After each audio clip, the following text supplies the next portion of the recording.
Hello and welcome to the Madhouse. I'm your host, Harold the Hatter, and we are here with a live stream. I decided to go ahead and do a live stream while I'm doing my editing for the trailer that I'm going to be posting for Run for Your Life, um, a show that we're going to be doing based on the streams of the 7 Days to Die that myself, Linja the Space Ninja, and the Unapologetic Geek have been doing. So I'm editing those down to make them like 10-minute episodes based on our stream and our live play. That way, you're not spending 2 hours every time you want to watching this thing. But if you want to, those will be available on YouTube. They're also on Twitch, but those streams disappear after, I think, after a week. They're only there for about a week. Um, so yeah. So, and then also I wanted to talk about National Loving Day. And so one of the things that I love about National Loving Day is it is something that is absolutely dear um, to me because as I posted, if you follow me on Facebook, and please follow me on Facebook, Harold the Hatter. Uh, I'm on Facebook. If you can, Facebook recently changed their live streaming rules that you have to have 100 followers, and I'm not there yet. I'm not there yet. I have a lot of reels, and I'm trying to post the reels that I have on my Instagram over to the Facebook. So, anyways, yeah, I'm trying to build that up because I do like to stream on Facebook because of the fact that it stays there. You can, it's kind of like YouTube in the way that you can go to the videos. Like I can always upload the videos, but if I can live stream there, it's a nice extra place to kind of connect with people. So if you're there, or if you can, if you're on Facebook, I know that's more of an old person's place now. Um, Sorry, I'm messing with some papers that I'm trying to adjust my monitors, and there's some papers kind of in the way. Anyways, yeah, if you can follow me there, you don't have to keep up. You don't have to you know, interact. I'd love it if you would. But if you interact with me in other places, again, connecting and talking with me in 8 different places is, completely unnecessary. And so, um, I would love to connect and talk with everyone that I can. Um, so I posted on my social medias, TikTok, um, Twitter, Instagram, Facebook, Threads. Uh, I don't think I posted it on YouTube. I'm gonna have to do it as a short. Um, I posted, everywhere the national, um, a little brief 15-second stream about National Loving Day, and it's an important day for me because um, Lenja the Space Ninja comes from a mixed race family. With her being of mixed race, she wouldn't exist. Our family that we have now wouldn't exist, and my girls wouldn't exist. And so it is absolutely essential that National Loving Day exists because, or at least for me, right? Maybe not for everybody, but at least for me, that it exists because without it, I wouldn't have a family. I wouldn't have the, at least, probably this family. And this family, I love my family. I might have another family. It may not go as wonderfully as what I have now. Um, we've built a really good life, and I'm very happy for it. And I wouldn't be able to have it without the loving family going through the struggles that they did. And it was mighty. I mean, think about this. The police suspected that this white man was married to this black woman, right? It's a small town in Virginia. Things get around in small towns. And they got married in DC where it was legal, but in Virginia, it's not. And so the police waited around until nighttime, stalking them basically, right? Staking them out. And then at night, they broke into their house and took her from their marital bed, right? They were just going to bed. They were just going to bed. They were just going to bed. And think about this for any of y'all, guys or girls. If you're going to bed and there's this fear that at any point in time, you could be arrested because you love your spouse and you want to build a life together, and taken to jail and then kept from them because you're both consenting adults, right? You're both consenting adults. You're both of sound minds to be able to make these consents, and you love each other, right? No manipulation, no abuse, just healthy love, right? And the police could come in, break into your house, and steal you or your spouse while you sleep. Like for us guys, like if you're in a heterosexual relationship, or like, if you have anybody, you know what, I'm not going to make it gender, regardless of your gender and regardless of your sexual orientation. I speak from a cis male perspective because I'm a cis male perspective. And I grew up in a cis, like with a cis male, family. And in that sort of culture, I have plenty of friends that aren't on the spectrum. But again, I do have my biases, right? So I acknowledge those. I try to be aware of them. And just as I did, I caught myself. But my growing up, my family's Midwestern and I'm from the South. And there's this value that's instilled that a man protects his family, right? That, like, I think most of us can relate to that concept, right? Whether that's we relate to it directly or we understand that being passed on. And again,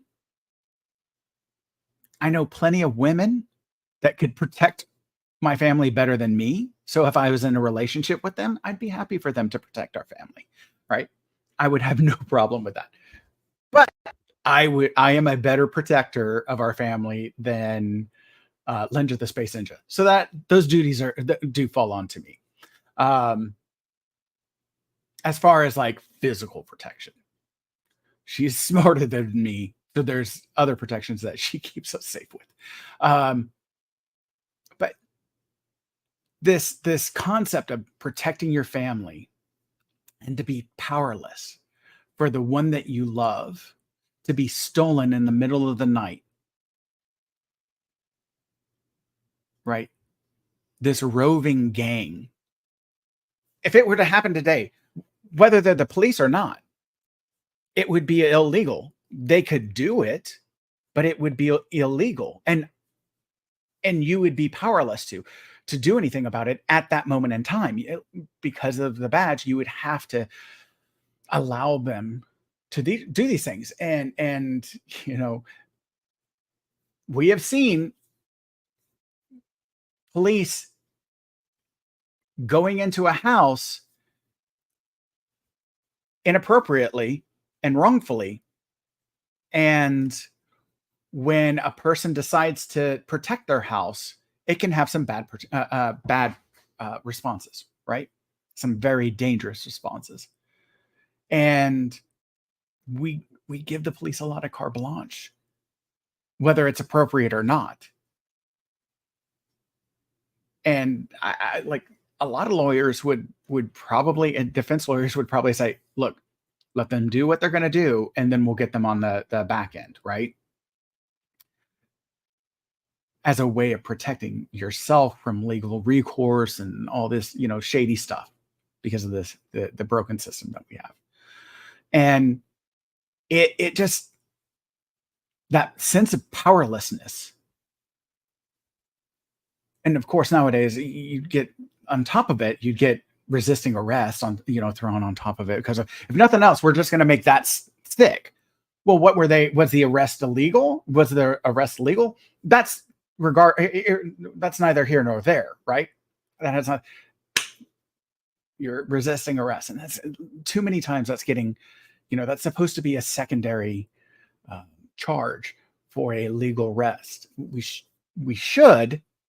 That's a cognitive distortion. We should have it that it is illegal for the police for it, like that you cannot be charged or imprisoned with resisting arrest if an illegal arrest is happening, because it should null and void that charge entirely, and be uh, have no impact on getting when you eventually sue the police. Like, just to have that powerlessness of your loved one being stolen from your marital bed, right? Like, that is such a level of evil to me. And it makes me emotional to think about this, that could happen, or that uh, it's such a disgusting abuse of power. And I want you to think about how for so long hate holds, does we get frustrated because hate can ingrain itself, right? Almost like a wart, like it can have a root under the skin that you have to kind of dig out and get to so that it doesn't come back, right? And like a viral wart, it can, even though we get it out or get rid of it, it can still sometimes come back in other areas and all this different stuff. And you'll never get rid of hate, but we can hopefully grow to learn to, to recognize when it's being spouted, counter it with love.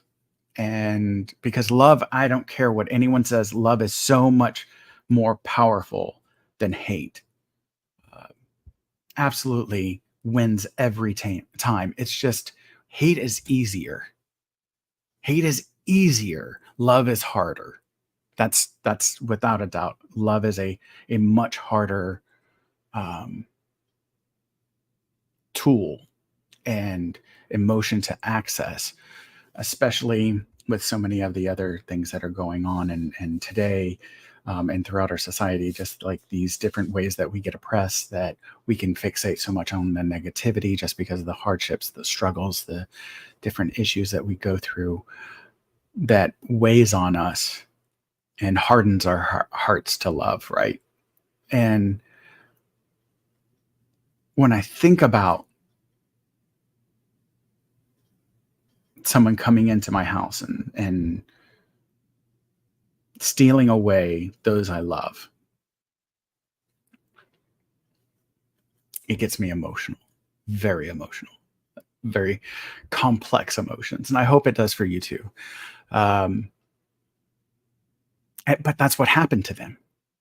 And then to see your spouse in prison, right? To see your loved one, your significant other in jail, and to have to talk to them when you know it's wrong, right? Hate is always wrong. Hate is always wrong. Just on its core merit, it's wrong. And to fight against that when we have a system built at times on hate, um, because of the darkness in our own hearts when we allow that to happen. It's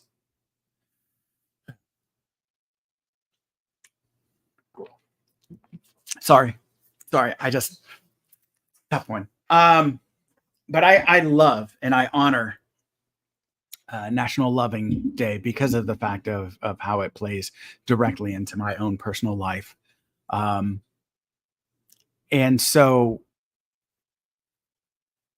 with my topic of love, like if anyone's out there like and watching this, which I see some of you are, if you don't want to, that's fine. You don't have. There's no obligation to speak up. But I would love to hear your if you're aware of loving versus the state of Virginia. If you are aware of it, where did you learn about it? I learned about it because of my American history professor or my American history teacher in high school, who was a phenomenal man and also taught African American history and at the school and just was a great person and someone I like because of other factors I didn't appreciate enough when I had the time. Eventually, I tried to message him to let him know what an important difference he made in my life. That I now, as an adult, like that I later, not now, but later, this is, I want to say a few, like a decade or so ago that I messaged him. But just like what a difference he made in my life that I you know, now realize and didn't appreciate like as much as I would have liked. I do feel like I showed him some appreciation. Yeah, I think he saw something in me that I didn't see at the time. And then I was, there were some of my own struggles that I was going through during those times. So I couldn't truly appreciate things because I was too stuck in my head at the time. Like again, much of us are at many different points in time in our lives. Um, and so when did you learn about loving versus the state of Virginia, if you have? And if this is the first you've ever heard of it, um, fantastic, like great. One of the things I would strongly recommend for anyone is to go watch the movie Loving. It is excellently done. It is phenomenally done. It is a great movie on loving v Virginia and as well as just love, right? So one of the things I like to bring up is the concept of love and like what is it?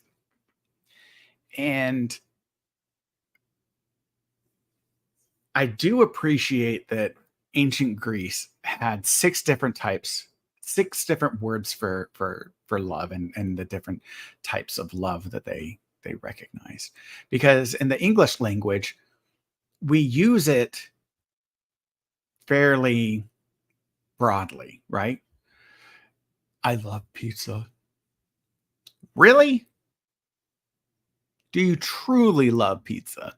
I think Family Guy did an episode where Peter Griffin was like, "I love pie," and then he's getting married to pie, and they're like doing some sort of like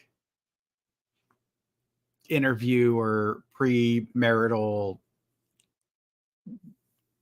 thing, and I can't remember if it was in front of a priest or whatever.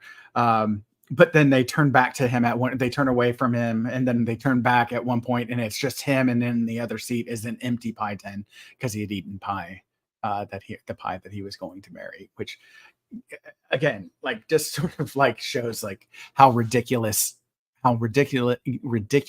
we use the term love so broadly and randomly.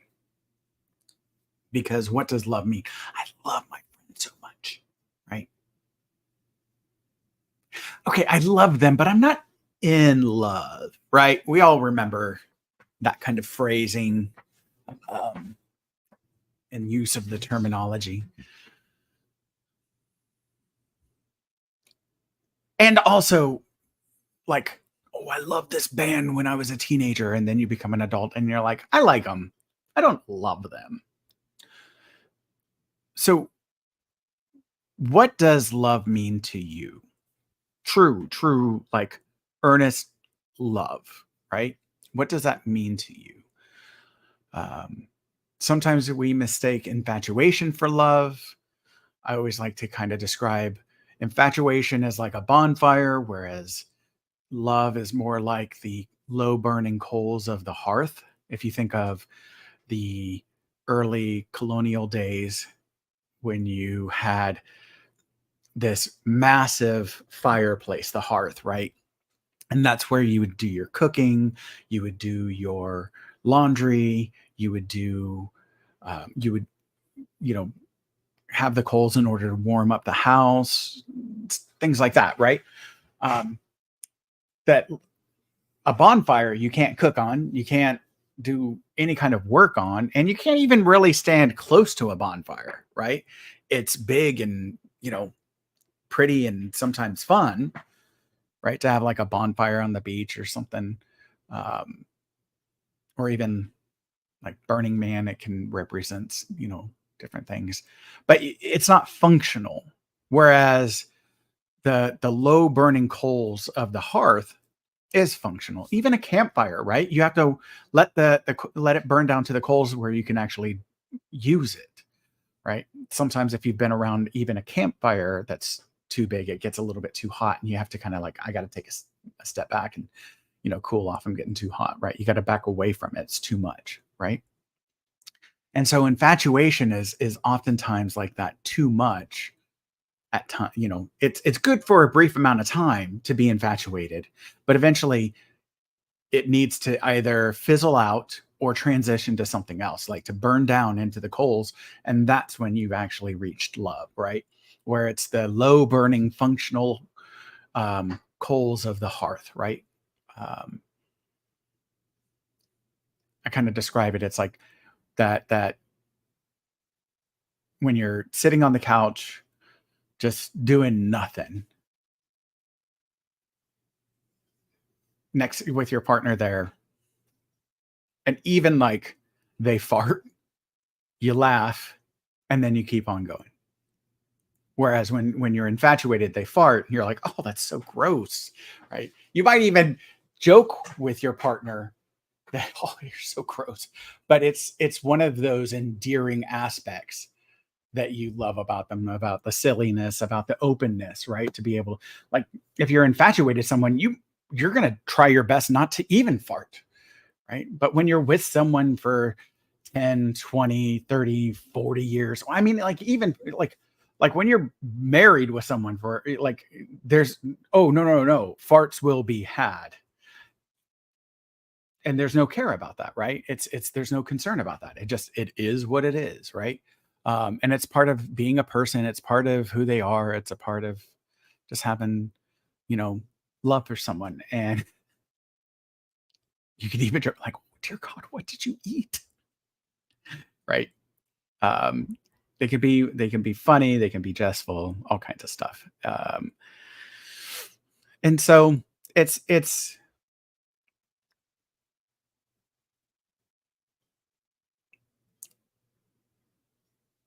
beautiful. It's such a beautiful part of humanity. Um, it's just a wonderful, wonderful part of existence and who we are. Um, you know, love is appreciation, gratitude, um, admiration, all these like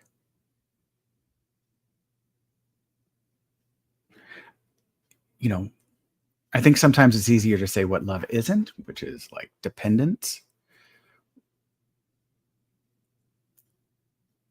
Like when you're married, that spouse leaves, and you've had a healthy relationship and they pass away or something, that can come with significant grief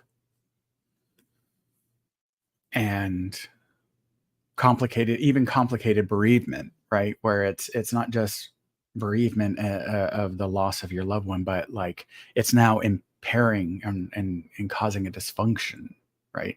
Than the typical dysfunction that bereavement and grief causes. Um, and it's, it can even, lead to like adjustment disorders and more complex issues and what have you down the road, depending on the period of time that it lasts for, and how severely it impacts. But that's I wouldn't say, but that's not dependence. That's bereavement and grief is a natural part of love when you lose your loved ones and, and everything. Um, and when you build a life together and you lose that person, like you're not less than, but there's this metaphorical concept of an emptiness being there, right? Um, you get a whiff of them, and things like that. The smell, like I always say, because it's not exactly like this. I'm gonna romanticize it a little bit, so go with me. I'm romanticizing it a little bit, but like the most beautiful thing about smell, just truly, truly beautiful aspect of it is that smell when you smell your loved one, right? If you have kids, when you hold them close and you smell them, little pieces of them are coming off of them and binding with you, and then connecting with your nervous system and ingraining itself into your brain, right? Now, it's not like this fleck of dead skin that has some of their chemical scents on flying into the air and going into your nose. Give me 1 second.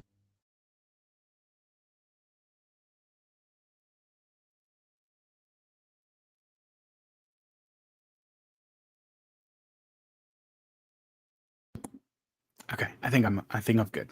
Sorry, it's a very polleny day today. Um, the environment is trying to kill me. But it's like this little. Speaking of things flying up and getting into your nose, um, this like a dead skin flying up and bonding with your nasal passage and your nasal hairs and all that stuff, and then it goes and gets into your brain. It doesn't happen like that. There's changes and alterations, but it is being interpreted in different ways, right? And translated into different perspectives that you smell them, right? And they become ingrained in your brain. And I feel as if that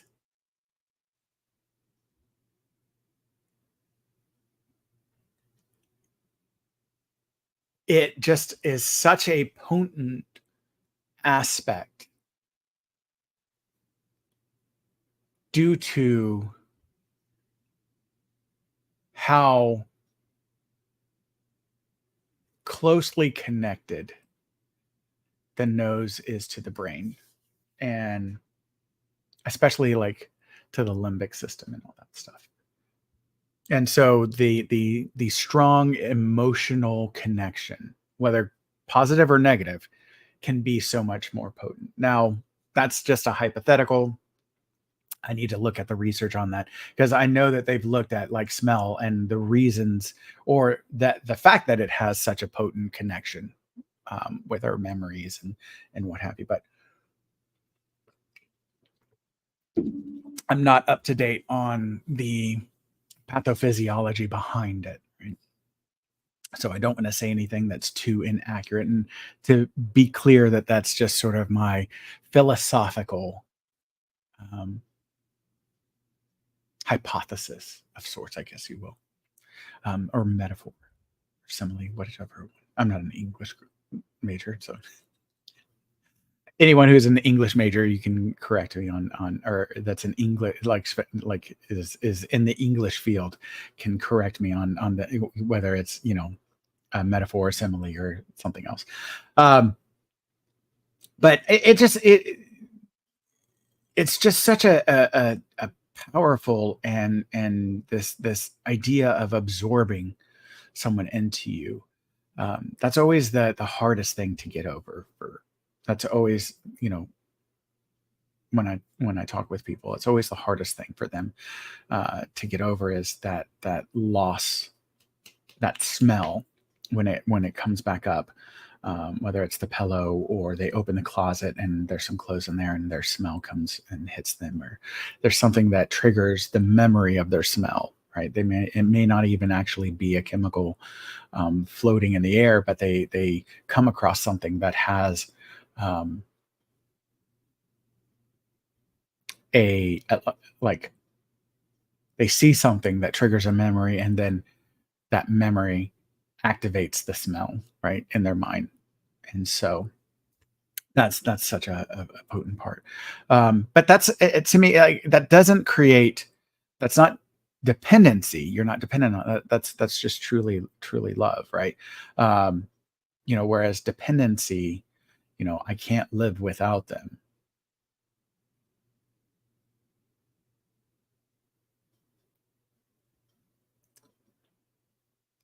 When we say that, one of my old professors had posted a thing that we don't always believe what we say, but our body does, right? So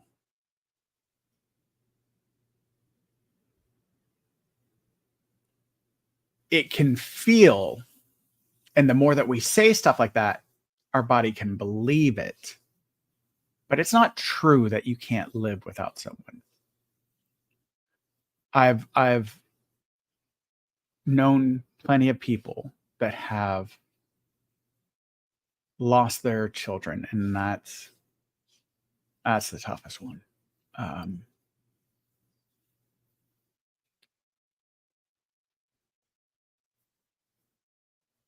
and it leaves a massive scar, and they are not. It's almost like they're not walking right for a while.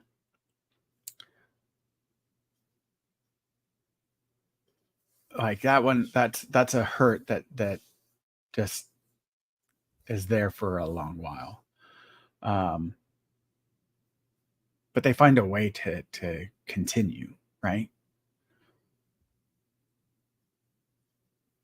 We find a way.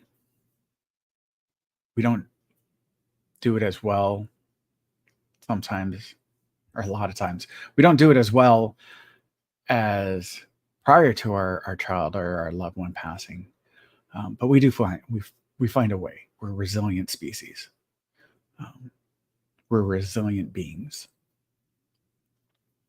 Um, and so, and that's you know so the idea of, like, I can't live without you. um I understand the phrasing, but it's not an accurate statement, and if that is, then I would worry about, like, dependency. um uh and like, then the concern of healthy love um comes up. Like, I can't live the way that I live now without you. I think it's a perfectly accurate statement. But, like, I can't exist without you is a concerning statement, right? A little bit of a red flag pops up when I hear something like that. I get the statement, I understand the statement, it's a concerning statement. That's all. Um, and then another concept of, like, healthy love that I always like to think of is Love is not something you own. It is a gift that is given to you. We never own our loved ones. Like, and even this, I think, is a mistaken concept. But like, this is my child.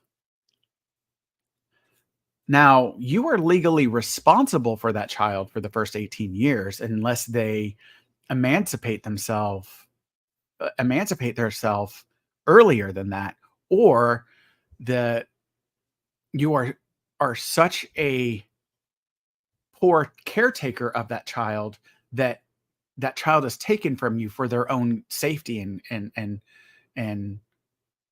their own well-being, right? So at no point in time is that child actually your possession because they're their own independent person. It is your responsibility to be their caretaker, but you don't own that child, right? Because when that child becomes an adult, depending on how you did as a parent, depends on whether or not that child will remain in your life or not. And not only just how you did, but also how you recognize how you did. Because we all make mistakes as parents. None of us are perfect. And if we recognize that, then I think kids grow up healthier, understanding that they don't have to have all the answers. Even though as small children, they're more concrete. Their minds are more concrete, and they believe this about that we have all the answers. We know everything. And but if we allow them to understand, I don't have all the answers. Let's look that up. Right? That's a good question. Let's look that up. I don't know. Let's look that up. It then it sets a standard that early on that they don't have to be perfect, that there's not this expectation that when they become an adult that they know how to how that they know how to adult, from the start. Like, no, no, you're gonna fumble and foible your whole way. One of my friends, uh, Damian D Man, that's on the Unapologetic Geeks movie stream with us. Um, his mom told this to me, and I use it frequently. I think of it frequently, and I absolutely love it. If you think of a graph, right, and it's like almost if you think of like the outline of an elephant. So you've got a little graph like this, right? You've got the vertical, you got the horizontal, right? And starting up here at the top, it comes out and then drops down and then comes along. So it's let me go a little bit. It comes out, slopes down, and then runs along the bottom, right? It runs along the bottom. And so what you have is on this side, whoops, so sorry. On this side, you have, or this horizontal line is starting over here is 0 to death, right?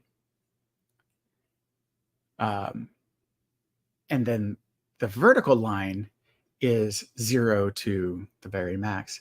And so this is age. This is how stupid you are, right? So you start off with a whole lot of stupid. And it starts to slope down, and then it comes down and it goes up. But as it comes down and it's running along that age line, it never gets to 0 because there's always room for stupid. No matter so stupid and wisdom, there's always room for stupid. And for everybody, it's a little bit different. Some of us straight across. No, some of us, it's a slope like this that we never come close to 0. We get better, but never close to 0. Whereas, for others, it's a little bit, better kind of slope. Sorry, I'm adjusting things a little bit. It's a little bit a bit better of a slope, and you get a little bit closer to zero, but you never get to zero. And she's no longer with us. And so that's one that hurts. Uh, but yeah, I like, please think of that anytime you make a mistake. Please think of that. Carry on her words so that even though she's no longer with us, her words and her teachings can go forward. Um, uh, yeah. So, yeah, think of that frequently whenever you make a mistake. You just go, you know what? There's always room for stupid. So it's okay. It's okay to make mistakes. That's the point. Life is about, like, making mistakes every once in a while. And so teach your children that it's okay to make mistakes, so that when they become an adult, they, when they're fumbling and stuff, they're like, oh yeah, this is what my parents were telling me all my life, that this is what it's going to be like. And that's what they're there for, is for me to reach out to when I make these mistakes, to learn from it. Or, hey, I'm worried about this, what did you get from this, or what mistakes did you make, so that I don't make those, so I can learn from you learn from your mistakes vicariously, and not have to walk that same path. Where as parents, we don't own our children. We're stewards, right? We're stewards, we're shepherds, we're guardians, we're protectors. This planet, we don't own this planet. We borrow it. And really, we don't borrow that much individually. And yet, when we don't respect the fact that we don't own something, we express a sense of entitlement that can be very, very toxic, as we see, like, with our environment and also in relationships, when we don't appreciate the individuality of those we love, and that their love is a gift, that we feel like we're entitled to this, that we own it, it belongs to us. When they take it away, that's a very big surprise, right? That's a very big shocker. Um, we're not entitled to anyone's love. We're not entitled to our children's love. They choose to love us because of the respect that we earn by caring for them in a healthy way. When we don't, respect them and love them in a healthy way, then we absolutely lose that love that they would normally gift us.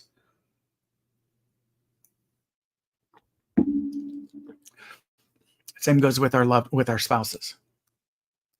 At any point in time, that spouse can choose to walk out that door and go talk to a lawyer and, file for a divorce. Um, just because they gave you love in the past doesn't mean that they're obligated to give it to you every day thereafter, right? If you don't, if you no longer show that love, respect, that gift is no longer yours, right? And you shouldn't walk around, again, shoulds, ding ding ding ding ding, cognitive distortion. But we should try to recognize that there's an obligation on their part too. It's a two-way. We gift them our love just like they gift us, right? And that it's a matter of mutual respect. And if you have a healthy relationship, then you're going to have, for the most part, there's always ups and downs and all that different stuff, but for the most part, mutual respect given to each other, and deserving of that love, right? Of the love that you give one another. And so, to me, that's one of the things that I think is a really important factor to consider and be mindful of when we're talking about the love of our spouse, right? That there's this, I even hate the term my spouse, right? Because my is, my wife, my husband, my whatever, right? Because there's a sense of ownership. I just haven't been able to devise a better word or phrasing to describe it. But I really hate my child, right? My wife, because that means that I like that shows possession, right? That shows ownership. When in fact she chooses me for her husband, right? And I choose her for my wife. So we gift one another our marriage. And I haven't been able to think or find or discover a better word to express that it's not a possession, it's not an ownership, it's not mine. I don't plant a flag, right? But rather uh, um, a something that is gifted to us, right? And that we gift back. Um, that that to me, when I find that word, that to me is something that I'll then bring up in discussions and talks to convey. But yeah, I really I think that is something that helps us significantly in understanding like what love is and what we hopefully aspire for our love to be.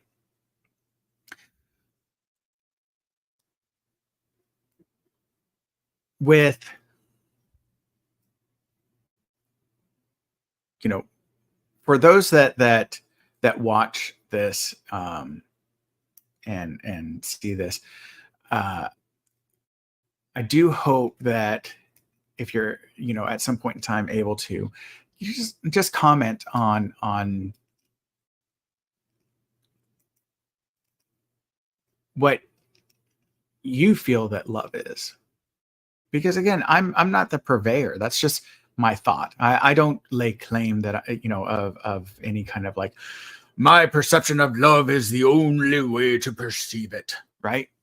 So I would love to, there it is. I would love. I really would like to hear what y'all else's thoughts on love is. Because I will absolutely, if you comment, I will absolutely comment back and not, without any kind of judgment. But take your comments in you know earnest consideration so that I can reflect on that and understand it. Because again, I feel that healthy exchange of ideas helps us all to be better. Right? Respect is a huge part of love. Being able to show respect to one another, to be respectful of one another, to be respectful of our loves and stuff. I think is a huge part.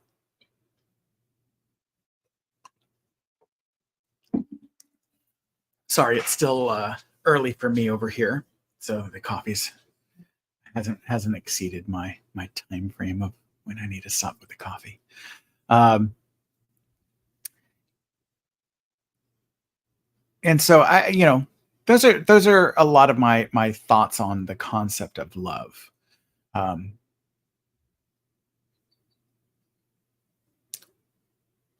like we could be as banal as saying like, oh, it's just chemicals in the brain. It's just neurotransmitters. It's just some oxytocin, some vasopressin, a little bit of serotonin, whatever, blah blah blah. Like we could say like it's these chemicals, but I feel that the organic is a modality through which we experience this three-dimensional existence we call reality. But I think there's something more to it. I do when those are when there's a dysfunction with those neurotransmitters that you aren't able to like feel these strong potent emotions, right? Like love, that you can when there's an imbalance, especially too much serotonin and not enough, that then suppresses your norepinephrine and especially your dopamine. that you can get this numbing kind of experience, right? This like feeling, this dull, like just emotionlessness that we can experience, right? It's a common side effect of SSRIs, selective serotonin reuptake inhibitors. That because as one goes up, the others, it's not all equal, but in relationship to one another, as one goes up, the other one goes down, right? And so, um, oh, somebody liked my Facebook page. That's wonderful.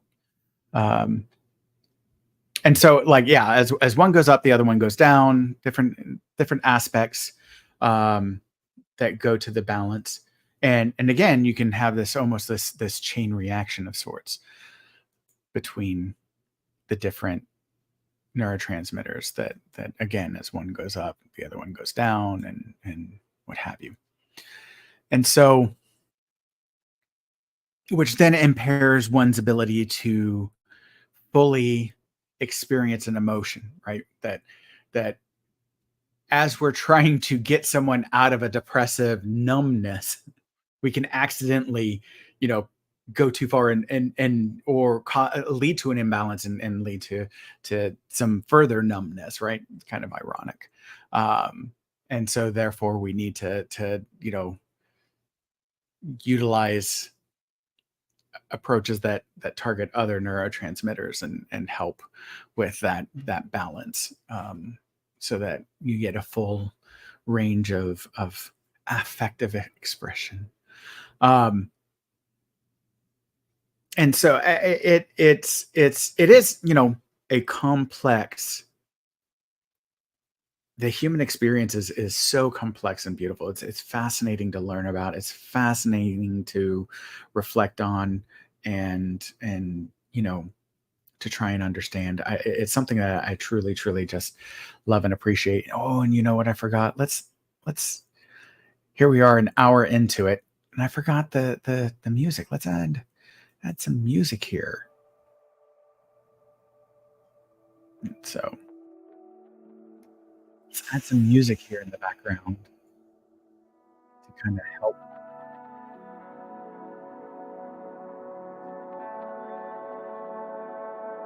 And so, also, like, if my mic's too loud, give me a heads up, because sometimes I'll use different apps and that connect with my mic, and it'll adjust the. I don't like this one. Sorry. I don't really like that noisy one. But sometimes different apps will connect with the mic and then cause the levels to change, because that's what it was for that app or something or whatever. I don't know. It's technology that I don't know. I'm a Luddite. Bear with me. But yeah, I just.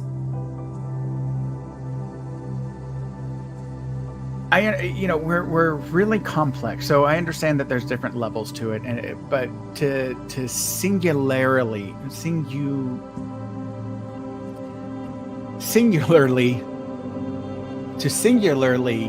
try and define us by one aspect of what we are is never going to be complete, right? And just like the is it nature versus nurture kind of concept, it's 100% both, and depending on the experience, it has different degrees to which is what, right? Sorry, I'm just bringing it down just a little bit so it's not overpowering me too much. But absolutely, it's nature and nurture, right? Genetic disposition plus the environment in which we grow up in, and everything. And where do we learn love from? Of course, we learn it from our parents, and that's where we initially learn it. Doesn't mean that we can't learn from their experience. So some parents are very affectionate and huggy kissy and everything like that, and that teaches you to be much more um, uh, you might be more depending on how you interpret it, you might show more PDA versus, like, if it was something that made you uncomfortable, you might show less. Just again, how you interpret it and process it can affect. But like, we learn how to be affectionate and how to show love from our initially from our parents, right? And then we can interpret based on that, as well as reflect on our insights about how this happened, and then make alterations to how we want to do it, right? Or maybe we're like, I loved how cute and adorable my parents are, and I want to be that cute, adorable couple that they were, right? They're one of those couples that would dress alike, and I love that about them, and so therefore I want to do that with my spouse, right? As long as the spouse is on board with that. And maybe you do that, and it connects you with your parents in a way that without it, like it connects you on a deeper level with your parents, and your love for your parents, and you and your spouse have a wonderful dynamic with it. But sometimes parents have very unhealthy love, right? And that can teach us things about security, safety, initiative, confidence, self-worth, all kinds of different stuff, right? Trust versus mistrust, all that wonderful jazz. And so when we reflect on their relationship, even on a subconscious level, like, it can influence us and how we respond to different approaches and interactions with our loved ones. And so doing that self-exploration and developing that insight within ourselves can help us with understanding, where did I learn this behavior? Sure, we may have learned it from we may have learned something from our parents, but maybe something else influenced it, right? So again, it doesn't all necessarily come back to our parents per se, though that's an influencer, right? That's the first way that we learn romantic love, is from our parents. They how we learn to be a male or female or whatever, like, and what those roles are initially is always from our parents, because or whatever primary caregiver we have in our life. It's always from our primary caregivers, and then it builds up. Then it can be influenced by other people depending on our connections and stuff. And so doing self-reflection can help us to understand how we respond to certain situations, how we behave in certain situations, how we handle certain situations, and where did we learn this from, right? Where did we learn our discomfort with this, or our comfort with that, right? What is the motivation between my approach to affection in this way versus that way, right? And is this like functional or dysfunctional, right? Is there something else deeper going on that I'm not necessarily aware of? And again, like, ultimately, only, I always like to say, with the help of a professional, only we can truly understand that, and the professional can help us to explore, so that we can develop the insight. But a health professional never gives the answers, but gives the guidance, right? That they help direct us into the healthy way. So, like, even with your primary care, doctors, that what to eat isn't right for everybody. There isn't one size fits all for what to eat, right?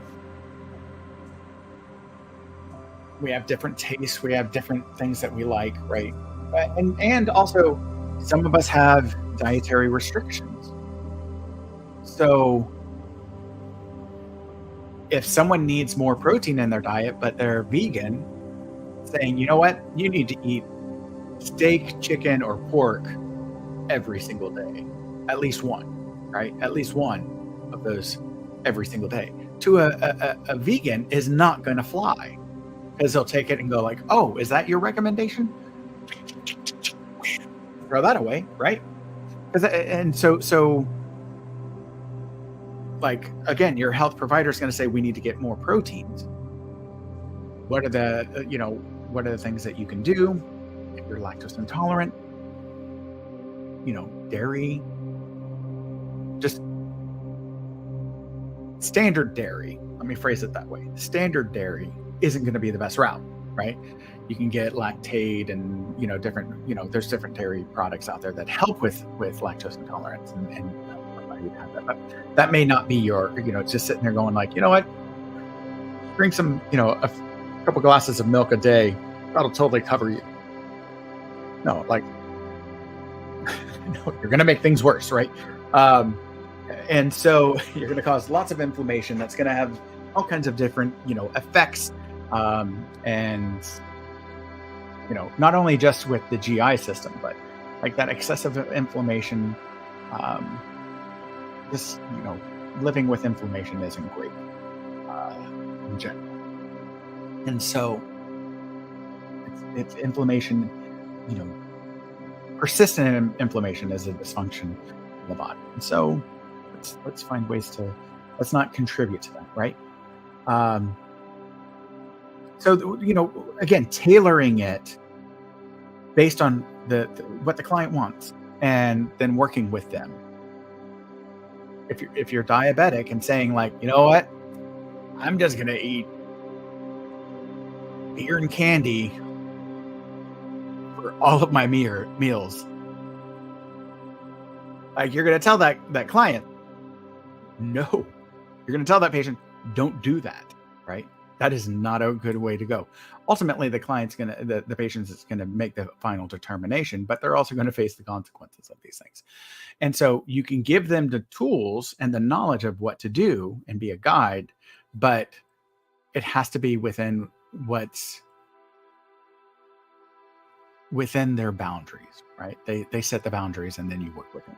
So even so, as when you talk, if you include a mental health professional, in exploring this, they help you in exploring, but they don't answer they don't answer the questions for you.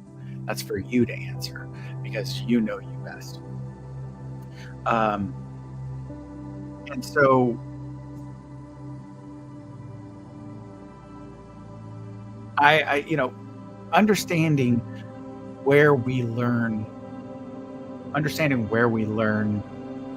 the concepts of love and how to love and who to love and all these different things is, can be a really like complex and interesting thing to explore, right?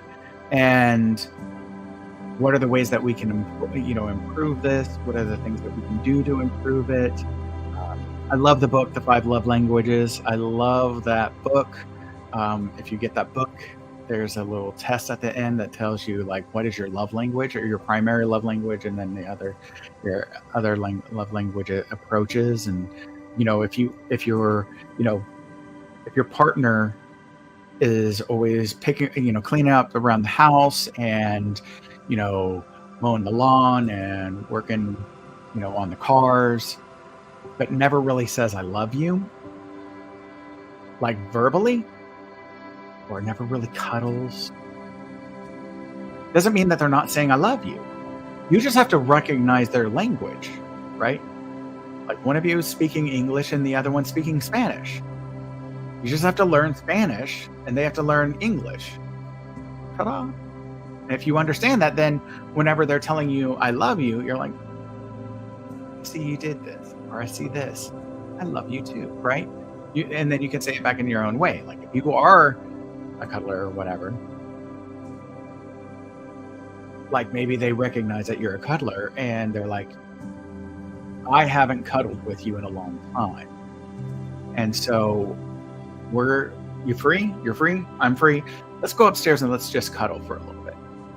Let's just cuddle and talk, right? It's not my cup of tea, but I know it's yours. And so I want to connect with you and express love to you in the language that you're most comfortable with, right? So that's all. So again, I would love to hear what are some of the things about love that you consider or think about. You know, what are your thoughts on love? So also, one of the things while I have people here, wherever you are, I would love your comments on what are the things that you like about my streams. What are the things that you would prefer? One of the love languages that I have is I have Miss Ashra right here. She is, and for her, so her being close to me is how she says I love you, right? She's not a big fan of being like picked up all the time, manhandled, or bothered, right? She likes to just be able to be at peace. She likes some affection, but again, on her terms. But right now, her laying there is how she says, I've missed you and I love you, right? So that's her love language to me. My love language to her is snuggles. I love the snuggles. She hates those. So she'll give me a little bit of snuggles to communicate to me that, yes, I recognize you love me and I love you back. But only for a little bit of time. And then I got to get out of here. I can't do this. I got to go somewhere else. I can't handle all of those snuggles. Definitely not the length of time that I would love to snuggle. And so I always appreciate when she is willing to snuggle with me and respect the fact that this is her way of saying that she loves me, is by just being able to sleep near me, to be close to me, to be present with me without me being like petting her all the time and messing with her and just giving her space. And recognizing that vicinity is her love for me. And so, what are like also are animals and love? What are I'd love to hear how do the animals that are in your life, if you have animals in your life, like how do they show you? I hated going to the dog park when I had my two dogs. I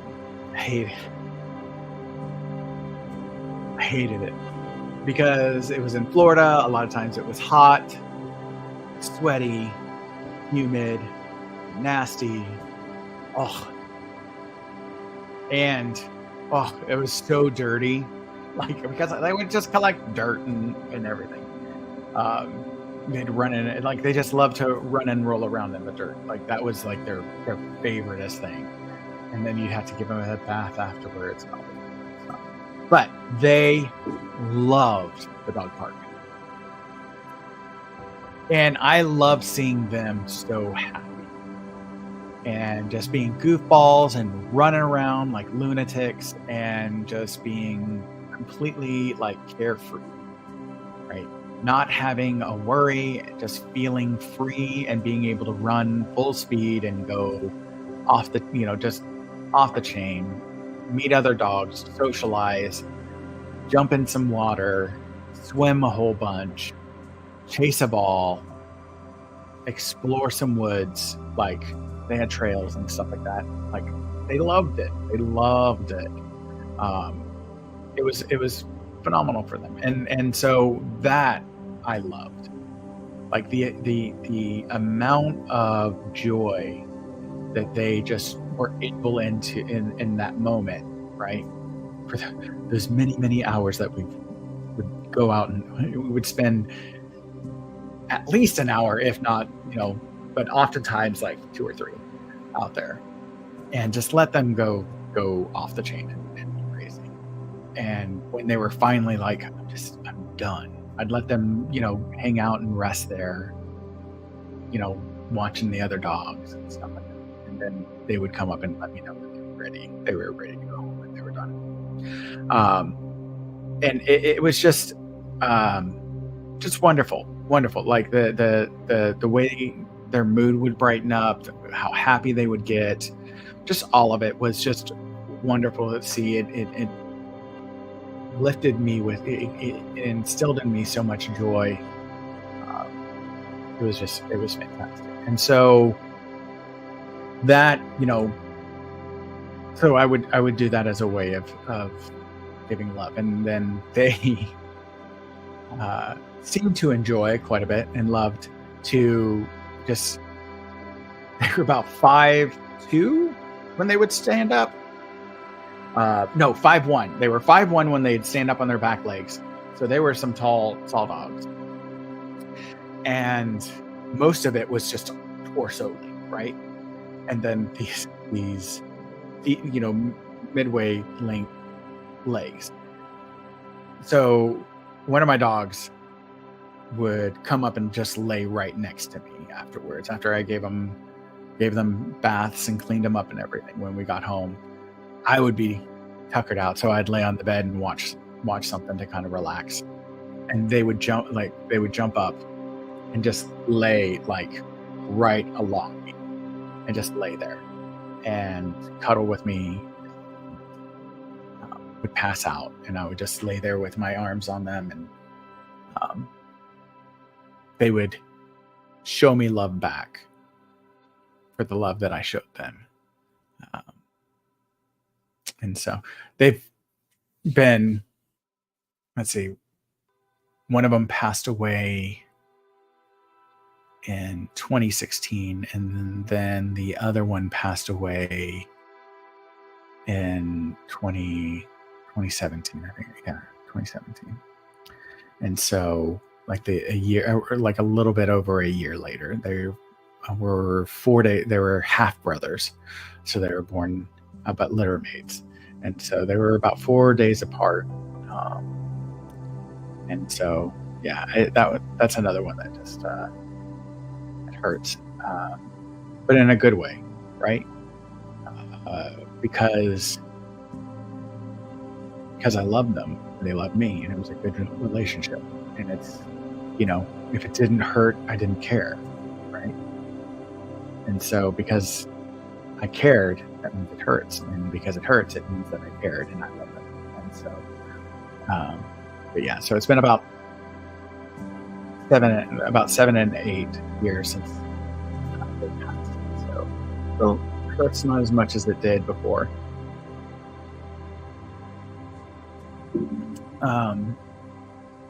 And even then, I don't I know legally we say we identify animals as pets or possessions.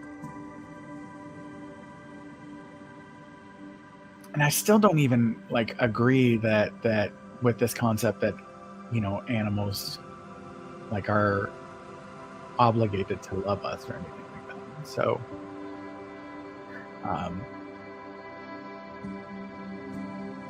they might fear us, but fear is not love, right? Fear is not respect, right? And so, when you look at an animal that's been in a very abusive or neglectful home, and they get to a home that's not, right? They get rehomed, and then over time shown that they can be, that it's safe, right? That it's all these things. They're the way that they interact with that new person versus the previous person absolutely shows that they can choose, they can gift love, right?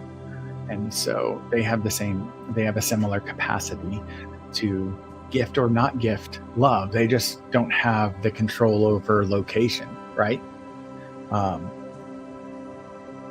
And so again, just another way that we just show, or just another example to show that, is this actually love or not, and the power of whether love is a possession or not. And so, um, yeah, I'm gonna go ahead and continue to work on editing. That's my little discussion and spiel about uh, love in honor of National Loving Day. I'm gonna get to editing my trailer for Run for Your Lives, or Run for Your Life. There's a teaser out on my YouTube channel. It's also a reel on my TikTok, Twitter, Instagram, Facebook, and my Threads channel. It's also, so it's the short on my YouTube. Twitch, you can't post anything like that. So fortunately, if you're watching me on Twitch or you see this on Twitch, you won't be able to go there for it. But yeah, I hope you check it out. I really enjoyed making it. It took a lot of work and effort. There's rationales behind why I created the images like I did, and there's for the all of them except for one of the images, there are multiple layers. So if you go, the more that you watch, hopefully the more things start to pop out, and it's like, oh, I get this, I recognize this, why this is here, what this represents, or hopefully you see something new that you didn't see the first time, all those different things. So if you check it out, I'd love to hear your thoughts about it, your comments, and then the trailer for Run for Your Life is going to drop. It's going to be posted on YouTube and TikTok and through my different social medias tomorrow. And so that'll be, just keep an eye out for the trailer. And what Run for Your Life is myself, Linja the Space Ninja, and Tug the Unapologetic Geek, all have been streaming 7 Days to Die. And so it's me creating a show from those streams, breaking them up into 10-minute episodes that will come out, along with the How World Adventures and We Are Wrexham and Hatter Chats. And eventually A Magic Bunny Life will also be eventually dropping too. And so all of these, they will be between Tuesday and Friday. They'll be dropping at different rates, and I hope that you enjoy them all. If there's anything in particular, if I'm ever able to get enough viewers and things like that where I can spend more time on the editing and doing this, I will eventually start to drop them on particular days.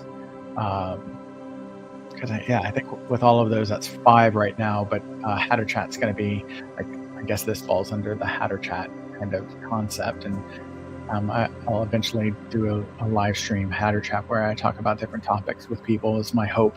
But right now, the Hatter Chats are going to be monthly topics, and I'm hoping people engage with the topics, comment on the topics, and provide their own aspects. Because even though I talk about these themes, I leave a lot of space, a lot of room for other people's thoughts, right?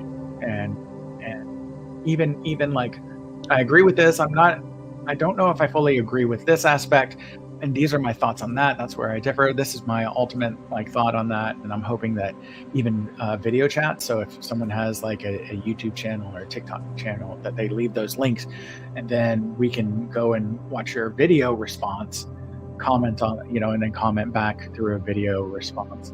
Just have this back and forth in this great thread and this great conversation. So, all right, until next time, much love. Remember, when the world's too crazy, you always have a home here at the Madhouse. Much love, everyone. This is Harold the Hatter. Until next time, peace. Bye.